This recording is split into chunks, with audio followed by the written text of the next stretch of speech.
What's going on, guys? Billy here, and today I want to share with you some tips on how to hand launch and hand catch your DJI Inspire 2. Being on a construction site as often as I am, I usually resort to these techniques that I'm going to be showing you guys, as I don't want to kick up a bunch of dust once I start up my drone. Now, if you have a Mavic or a Phantom, hand launching and catching those drones is pretty easy, but with the Inspire 2 being as big as it is, there's definitely a challenge to it. Especially with those longer propellers, you really need to be careful that it is clear from your body. I mean, these things are basically the size of my forearm. So I'm going to be showing you guys 4 different techniques for hand launching your Inspire 2, but only 3 for hand landing the Inspire 2, and we'll get to those in just a second. But in some of these scenarios, I'm going to be using 2 people, and it really does come in handy if you've got a second operator on your drone to use them to help you launch or land the Inspire 2. But don't worry, if you prefer to just pilot your Inspire 2 by yourself, I do have some different scenarios and techniques that you can use for single pilots, trying to do everything all at once.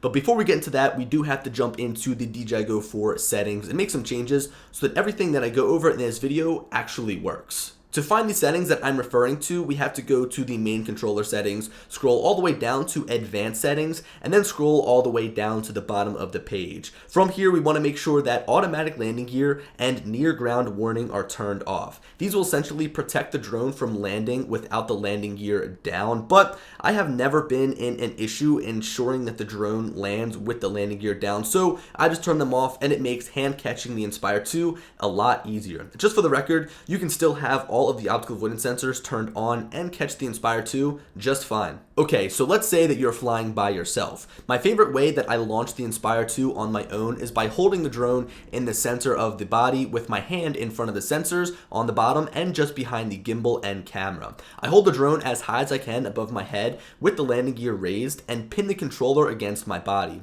Once I arm the motors, I change my grip of the controller, holding it with one hand, and then increase the altitude of the drone up just above my head. From there, you're pretty much good to fly. To show you a really quick close-up, right about here is where I place my hand, just in front of those bottom sensors and behind where the camera and gimbal mount. Be sure to watch out for accidentally bumping the gimbal because you don't want to add any extra stress to the motors. Also, for those of you who are wondering about how to arm the motors, all you need to do is push both sticks towards the center and downwards. The propellers will start spinning but won't be enough to take off. You have to increase its altitude by yourself. If you've got a table near you, or let's say you're taking off near your car and you've got your hood right there, you could always place your remote controller down on that surface and then just take off without having to like pin it up against your body. But to be honest, it really does get a lot easier as you continue to practice, and with me now, it's kind of like second nature. The next method that I like using is essentially the same as I just showed you, but with the landing gear down. This is definitely a usable option, although I would go with the first option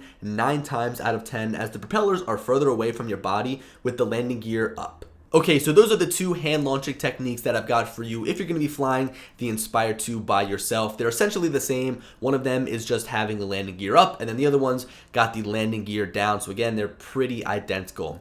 Now, if you've got a second operator, it makes things a lot easier. You can have them take on the task of holding the drone while you prime the motors and then slowly lift the Inspire 2 up from their hand. This right here is the first technique I'd recommend. It's with the landing gear up, and as you can see, it just looks effortless. The same things apply from that first method that I showed you on how to hand launch the Inspire 2 by yourself. Your second operator is going to want to put their hand right in the middle of the drone, right in front of the sensors, and then also right behind where the gimbal mounts. In terms of grip for the second operator, I'd recommend trying to balance the drone in the palm of their hand while slightly gripping each side, ready to slowly release as the propellers begin to lift the drone up. The final launching method that I have to share with you involves the second operator gripping a set of diagonal landing feet that house the antennas. While this would essentially put the propellers closer to the person launching the drone up, it also seems to be more stable in my opinion, so instead of bouncing the drone in one hand right in the middle, you're supporting it with 2 hands. Alright, so that's all that I've got on hand launching the Inspire 2. Now let's sort of switch gears and talk about hand landing the drone, which sort of takes everything that we've already learned and reverses it in a sense. Beginning with the single operator hand landing method, I like to keep the landing gear raised while slowly lowering the Inspire 2 down into my hand. The motors slowly come to a stop once you catch the Inspire 2, but then it becomes a little bit awkward when you have the drone and remote in both of your hands. What I typically do is move the switch to bring the landing gear down while placing the remote on the ground or a nearby table. Then set the drone down to either begin disassembling or to change the batteries, or really just wherever you landed the drone. Now that is the one and the only way that I like to hand catch my Inspire 2 is with the landing gear raised, because when you try to do the same with the landing gear lowered, the sensors really don't seem to like the fact that I'm trying to hand catch the drone, as it tries to spin the motors faster and get the drone to fly higher away from the supposed obstacle, which is just my hand. This is actually a big thing that I want to address, as trying to hand catch any drones can be tricky, especially with the sensors placed underneath. If you're worried about them, I would rewatch the quick portion that I went over in the beginning of this video regarding the proper sensor settings. Okay, so again, that is the one method that I like to use when hand catching the Inspire 2 by myself, when I'm operating the drone by myself.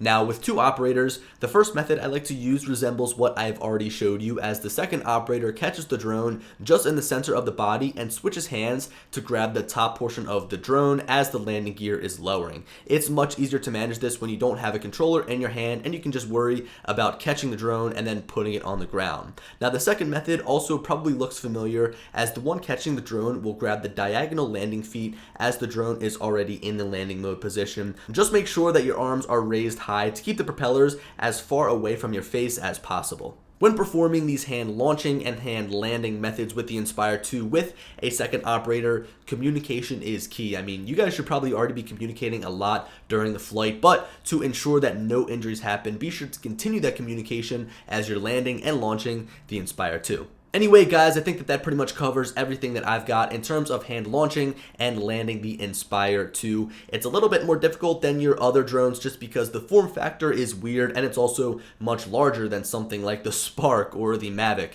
Now, if you guys have any other methods or any questions, be sure to let me know down in the comment section below. In fact, if you guys hand launch or land your Inspire 2 any different way, I'd love to hear, as this is basically all that I could come up with and all the methods that I've been using. Anyway, guys, I hope that you enjoyed the video, and as always, I'll talk to you later. Peace.